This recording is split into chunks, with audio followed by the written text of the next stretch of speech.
Alright, so back for that part. So, in the end, you find out that the shotgun he was holding, was a reverse. Right, it was a reverse gun, so when you aim it and you pull the trigger, it actually shoots out the back of the gun towards you rather than away from you. And he ends up dying. But I remember the guy across from him who he was gonna shoot screaming his name like, no, don't do it, because he figured it out. But how did he figure it out? Yeah, I don't remember how he figured it out, but he knew.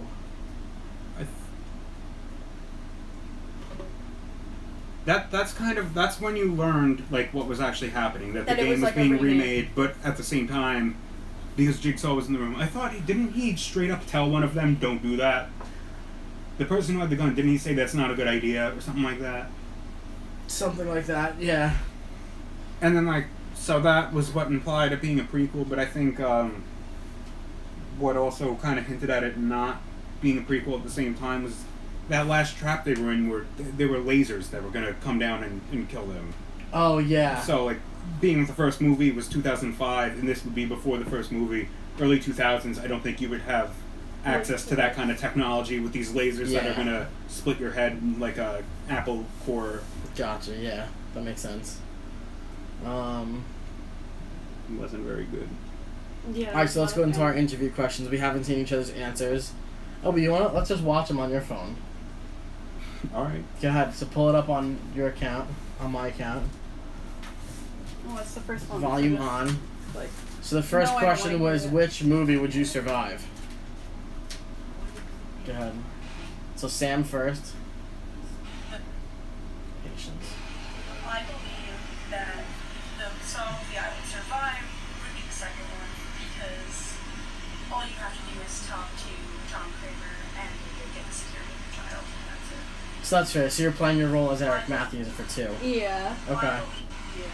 If I had to pick a movie that I think I would survive, I would pick Saw 5, because upon watching the film, I immediately caught on to what the twist was going to be, which was that they could have survived every room that they were in, and they all just worked together, and I feel like one of them should have caught on to that pretty early. Which movie would I live through? I think it was 7 or 6, where the twist was. I have no idea. I figured out early was where we're dying off in each round, but they all worked together. They all would have taken a little bit of pain, and they all would have survived. So I would definitely go 7. So me and Dan agreed. I described the wrong movie, but I had the right idea. You had the right synopsis, you just had the wrong movie name. So now I asked which trap would we survive. From the first one Amanda had to do, which was just cut open the man that's on the ground who can't feel any pain. I forgot how easy that was. Yeah, you literally just cut him open. He can't feel anything. A trap I think that I would survive would be the opening trap in the final Saw movie, Saw 3D, because all you'd have to do is just convince the other person to not push the saws, and then you would just kill the girl up top and really unscathed. And if that weren't an option, just push that saw really hard. Fair enough. Which game would I pick? Oh my gosh. I know, like I said again, in 7 or 6, I think it was 7, they worked. That's pretty close. What I was talking about.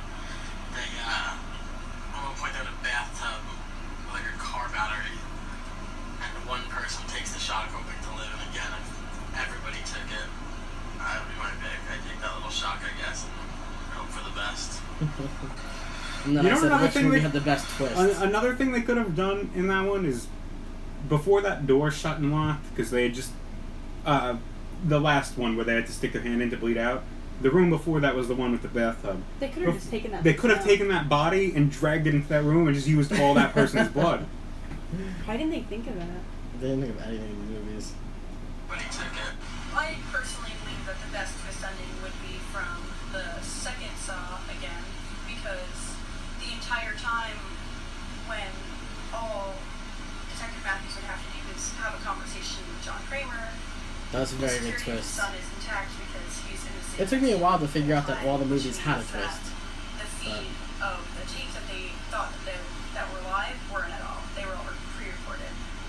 Good answer. So you're a big Saw 2 fan. I am. I like 2 and 3 the best. From picking the best twist ending out of all the Saw movies is difficult for me because I was almost tied between 1, 2, and 3. But I'd have to give it up to 1 because there's kind of 3 twists. One being that you find out that Zep isn't actually Jigsaw as most people would have presumed based on what they saw happening in the movie, but he's also being tested. Second twist being John playing dead in the room, just getting up at the end, and he was alive. That was awesome. To find out who he actually is. And the third being that Adam's key was actually in the bathtub the entire time, but it went right down the drain once he pulled the plug out of the drain. And also, I feel like that was the first movie, and you may not have been expecting there to be a twist in it. Yeah. Whereas every other movie, you're now That's a good answer. twists at the end. Well decided. The best The best twist was by far movie 4 when you found out that Saw 3 and Saw 4 were done at the same time. Because at the end of 4 is when the person walks into the room and there's the person from 3 just finishing up working on, like his name was John. So that was an awesome twist. I wasn't prepared for that. I forgot It was very everything. cool. All the I pronouns watched because them you didn't remember the names. The person walks into the room and sees the person. So, very cool. 4. Best twist. Alright, so before we go, are we gonna see another Saw movie come out? There's Yeah. already one in the making. Oh, really? Do you know when Okay. it's gonna come out? I have no idea. It's gotta be around I feel like Halloween I was gonna say probably around Halloween. I thought I Or could be maybe wrong, but I next thought year. this one was called Saw 8, but I'm not entirely. That'd be cool. Okay, that's fair. Honestly, I feel like without John, like Tobin Bell, first of all, Tobin Bell's a great actor. I love him. But, like, I feel like without him, the movies aren't going to be nearly as good as they were. Like, the first, 3 and even, 4, I would say, are so good. Like, I personally think 3 is insane. I think the twist ending of 2 is phenomenal. And even the first one, I've seen it so many times that it's kind of overplayed for me. But that one was all, first, it was, psychological and, it was just really well put together and kind of like a nobody thought of it first kind of thing. Okay. I think the movies became too mainstream towards the end. Yeah. And that ruined it. Especially the very last one, Jigsaw, was, again, just the comedy in it and the graphics in general. The first few, you could see were, low-budget films. There was a couple rooms involved and a couple of actors. The first one, they had, absolutely no budget. That's why it all took place in the bathroom. Yeah, which, just brilliant. Use what you have and make a great movie. And that, I feel like having, the worst, less quality kind of added to the uneasiness of the films. Okay. And they lost that in Jigsaw. Yeah, which is all high exactly. def. Right, exactly. 100% agree. There are 2 things I wanted to add. I forgot that in, I think, 7, when the guy, all the skinheads have to, be put together, they all have to, I guess they kind of work together, where Chester Bennington from Linkin Park has to rip his skin off the seat of the back of the car and ends up killing everybody anyway. I thought that one was pretty crazy. But I also wanted to say that me and Dan watched some of the behind the scenes of these movies, and you know how the Needle Pit one, we saw how that was all put together and all the time and stuff like that was all put into that, because she actually fell into a pit of needles, but all of them had to be capped and all this other stuff, and it was so well done and Well, in my opinion, it actually took because watching that scene it's hard to watch that scene. But Yeah, I feel like you after feel seeing that scene. Mm-hmm. after seeing how they did it, I feel like it actually takes away. If you watch the scene again, she had fake skin on. She already had fake needles sticking out of her, and she's just thrown into a pit with every needle that you see in that pit is CGI. No, it's not. Yes, it is. They didn't cap them. They took the needle out of every single one of them. They said they spent weeks doing it. I didn't realize that was all CGI. Yeah, they had to CGI all the needles. Wow. Although you don't really see them up close. So. Yeah, I feel like they don't. You're just kind of like a mind. Besides the ones it's sticking in CGI. her, because you're probably looking at the ones that are in her arms. Yeah, you may not even see The them. ones that are in her arm, yeah, those are actual real needles, but they're just placed into fake skin. But all the work and the effort that are put into these movies, especially the first couple of them, are so phenomenally done, and it's pretty impressive. Mm-hmm. Cool, fair enough. Anything Rank 'em. else you want to add? I don't know if I can, but go ahead. Go from worst to best. Which was the worst? Worst? Jigsaw. Yeah. Agreed. We'll do it together. We'll do this one together. Agreed. Second to last worst. 6 and 7 are tied for me. 7 is so bad. I thought 7. I think I liked 7 a little I bit. think I like 7 a little more I than think I like 7 6. because I figured out it was Sean Patrick Flannery. I know, Wait. 7, the whole Gyllenhaal thing was so bad, and the things that he does, and that, 7's the worst. Which was 7's 6 bad. again? The 6 was the one with the brother, the sister, and the mom and the son. Yes. That one wasn't horrible. Alright, That's I'll why go I 7. prefer that one over 7. Yeah, 7's pretty bad. So we're basically going backwards. We did Jigsaw 7, 6. Then I might actually put 4 and then 5. No, I think 5 is pretty, like, predictable, and I feel like I might actually put that before the one with the insurance guy. I'd probably go, like, Jigsaw, 7, 5, 6, 4, so far. I would go Jigsaw 7, 6, 4, 5. Okay. And then Which one there's, is your... So now you're down to your top 3, which are 1, 2, and 3. Yeah, Best to worst. Best to worst? that was hard. I can't. I think I'm going 3, 2, 1 if I remember correctly. From best to worst? But I don't know if I have 1 that high up, to be honest. I think I really liked 4 or 5. I liked Strom's character. So it might have been 5 that I really liked. Strom was a good character, I'll give you that. I could safely say 3 would be my third, but I can't pick 1 or 2 over the other for 1 and 2. Maybe when you watched them, you were like, maybe 3 is, like, the better one, but I don't Better know. than 4. I thought I liked 4 more than 3, and then I realized that 4 is actually not that great. Yeah. I liked 3 a lot, like, from remembering from it all, like the psychological effect of, like, this kid dying and having to burn all his things and stuff like that. Like, that one really messed me up. But, I mean, like, after rewatching them, I think that 2 is probably my favorite, and then 3 and then 1. But, like, I feel like I only say that about 1 because I've seen it so many times. I'm just Yeah. kind of over it. But, like, 1 is obviously, like, perfect and, like, it's really, really good and stuff like that. So, like, I feel like I'd be tied between 2 and 1 and then 3. Are they still on Netflix? No, we watched them all on, like... Yeah, we watched them all. I have the DVD. DVDs. It was like Walmart for like $5. I got all the movies. Yeah, okay. Yeah, give me but that. I have such a strong affinity for 2, so I'd probably go 2, 1, 3. I think only because I liked 2 a lot and I liked 1, but I only saw 1 and 2 multiple times. The rest I haven't seen more than once. Yeah.